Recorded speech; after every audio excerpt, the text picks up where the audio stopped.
안녕하세요. 이엔드라이프입니다. 여러분의 삶을 더 풍요롭게 만들어줄 지혜를 나누는 시간. 오늘은 나를 움직이는 작은 습관의 비밀이라는 주제로 심리학의 세계로 떠나보려 합니다. 우리는 모두 더 나은 내가 되고 싶고 더 성공적인 삶을 살고 싶어 합니다. 하지만 막상 변화를 시작하려고 하면 너무 거창하게 느껴지거나 시작은 창대했지만 끝은 미약하게 끝나는 경우가 많죠. 작심삼일이라는 말이 괜히 있는 게 아닐 겁니다. 그런데 혹시 여러분은 이런 경험이 없으신가요? 매일 아주 사소하고 작은 행동을 꾸준히 했을 뿐인데 어느 순간 돌이켜보니 내 삶이 완전히 달라져 있는 경험 말이에요. 바로 이것이 우리가 오늘 이야기할 작은 습관의 비밀입니다. 이 비밀 속에는 우리 마음을 움직이는 심리학적 원리가 숨어 있습니다. 우리는 이 원리들을 이해하고 삶에 적용함으로써 거창한 계획 없이도 놀라운 변화를 만들어낼 수 있습니다. 자, 그럼 지금부터 그 신비로운 비밀 속으로 함께 들어가 볼까요? 우리가 흔히 습관이라고 하면 대단하고 어려운 것을 떠올리곤 합니다. 하지만 심리학자들은 습관을 특정 상황에서 거의 무의식적으로 수행하는 행동이라고 정의합니다. 이 정의에 따르면 습관은 우리가 생각하는 것보다 훨씬 더 보편적이고 일상적인 현상이라는 것을 알 수 있습니다.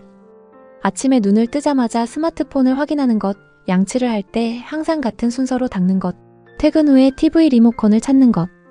이 모든 것이 사실은 습관의 영역에 속합니다. 우리가 의식하지 못하는 사이에 우리의 하루는 수많은 작은 습관들로 채워져 있습니다. 문제는 이러한 습관들이 우리의 삶에 긍정적인 영향을 미칠 수도 있고 반대로 부정적인 영향을 미칠 수도 있다는 점입니다. 긍정적인 습관은 우리를 성장시키고 목표에 도달하도록 돕지만 부정적인 습관은 우리의 발목을 잡고 제자리 걸음을 하게 만들기도 합니다. 그래서 우리는 긍정적인 습관을 만들고 부정적인 습관을 깨뜨리는 방법을 알아야 합니다. 그렇다면 왜 작은 습관이 강력한 힘을 발휘하는 걸까요? 그 첫 번째 이유는 바로 뇌 때문입니다. 우리 뇌는 에너지를 절약하려는 본능이 있습니다. 새로운 것을 학습하거나 복잡한 결정을 내릴 때는 많은 에너지가 필요합니다. 하지만 습관은 뇌가 거의 에너지를 사용하지 않고도 자동으로 실행할 수 있는 행동 패턴입니다. 우리가 반복적인 행동을 할 때 뇌는 그 행동을 자동화하여 에너지 소모를 최소화하려고 합니다. 이것이 바로 습관이 형성되는 과정입니다. 매일 같은 시간에 책상에 앉아 5분씩 독서를 하는 것을 상상해 보세요. 처음에는 책을 읽어야지라고 의식적으로 생각해야 하지만 이것이 반복되면서 뇌는 이 시간에 책을 읽는구나라고 학습하게 됩니다.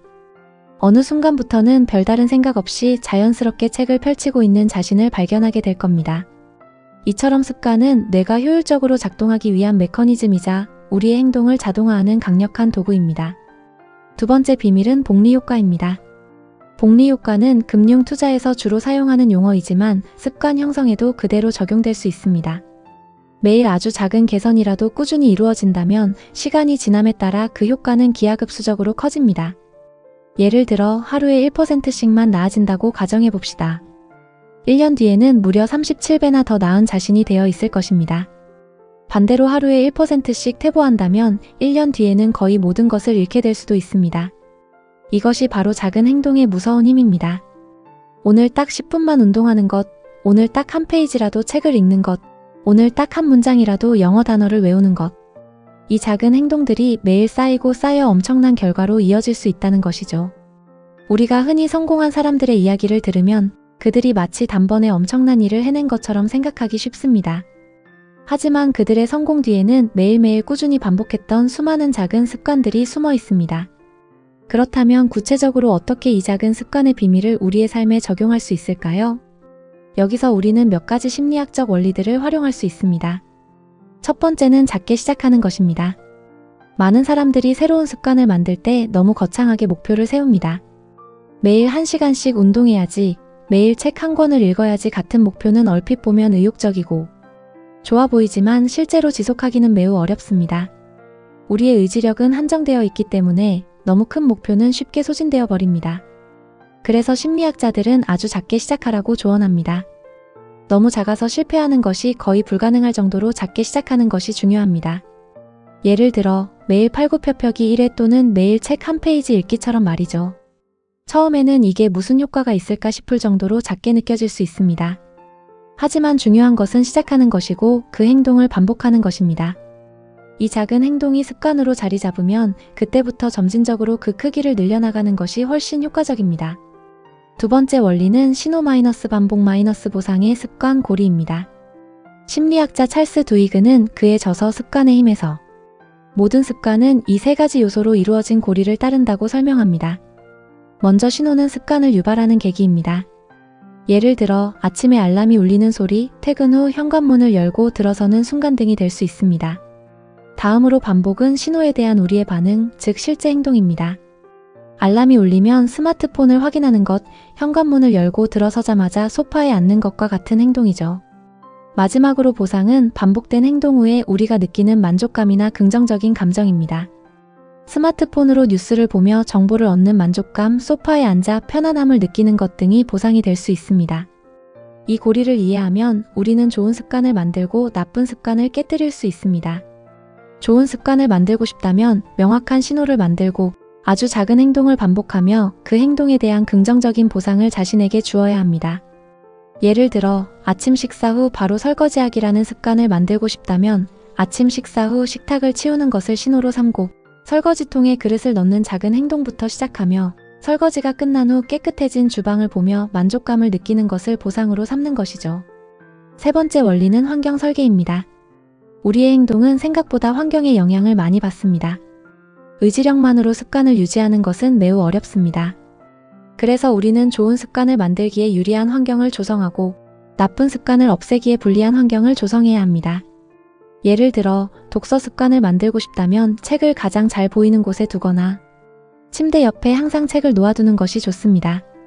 반대로 스마트폰 사용 시간을 줄이고 싶다면 잠들기 전에 스마트폰을 침실 밖 다른 공간에 두거나 특정 앱의 알림을 꺼두는 등의 방법을 사용할 수 있습니다.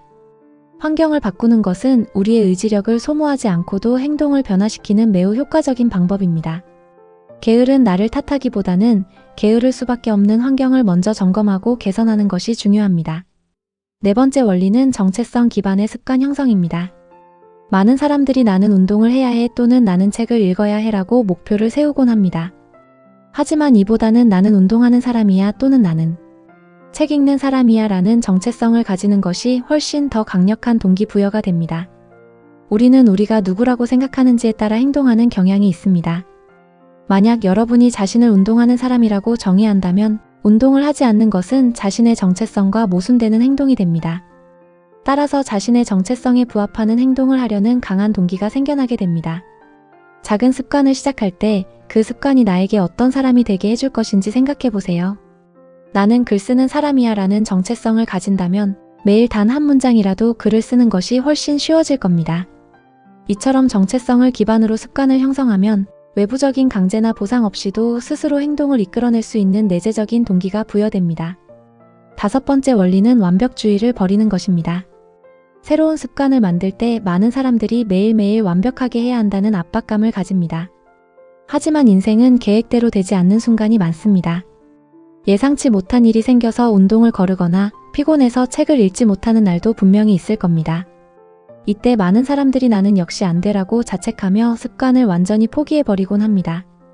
하지만 심리학자들은 한 번의 실수가 모든 것을 망치는 것은 아니다라고 조언합니다. 중요한 것은 다시 시작하는 것입니다. 만약 하루 이틀 습관을 지키지 못했더라도 다음날 다시 시작하면 됩니다. 중요한 것은 연속성이 아니라 복기력입니다. 넘어졌을 때 다시 일어설 수 있는 힘이 결국 습관을 성공시키는 열쇠가 됩니다. 너무 완벽하게 하려고 하기보다는 꾸준히 이어가는 것에 더 큰 의미를 두어야 합니다. 마지막으로 강조하고 싶은 것은 과정 자체를 즐기는 것입니다. 습관은 어떤 목표를 달성하기 위한 수단이기도 하지만 그 과정 자체에서 만족감을 찾는 것도 중요합니다. 작은 습관을 반복하면서 느껴지는 성취감, 스스로를 통제하고 성장하고 있다는 뿌듯함은 그 어떤 외부적인 보상보다도 강력한 동기가 됩니다. 예를 들어 매일 5분씩 명상을 하는 습관을 들인다고 가정해 봅시다. 처음에는 명상을 통해 얻게 될 평온함을 목표로 할 수 있지만 시간이 지나면서 명상 그 자체의 과정에서 오는 마음의 고요함과 집중력을 즐기게 될 수 있습니다. 이처럼 과정 자체에 의미를 부여하고 즐거움을 찾게 되면 습관은 더 이상 의무가 아니라 삶의 일부가 되어 자연스럽게 지속될 것입니다. 오늘 우리는 심리학을 통해 나를 움직이는 작은 습관의 비밀에 대해 알아보았습니다. 우리 뇌의 작동 방식, 복리 효과, 습관 고리, 환경 설계, 정체성 기반의 습관 형성, 그리고 완벽주의를 버리는 것과 과정 자체를 즐기는 것까지 이 모든 원리들이 우리의 삶을 긍정적인 방향으로 이끌어줄 강력한 도구가 될 수 있습니다. 지금 당장 거창한 계획을 세울 필요는 없습니다. 그 대신 여러분의 삶을 조금 더 나은 방향으로 이끌어줄 아주 작은 습관 하나를 정하고 오늘 당장 시작해보세요. 하루에 1분이라도 책을 읽고 팔굽혀펴기 1개라도 좋고 자기 전에 감사한 일 3가지를 떠올리는 것도 좋습니다. 이 작은 시작이 여러분의 인생에 어떤 놀라운 변화를 가져올지 기대하셔도 좋습니다.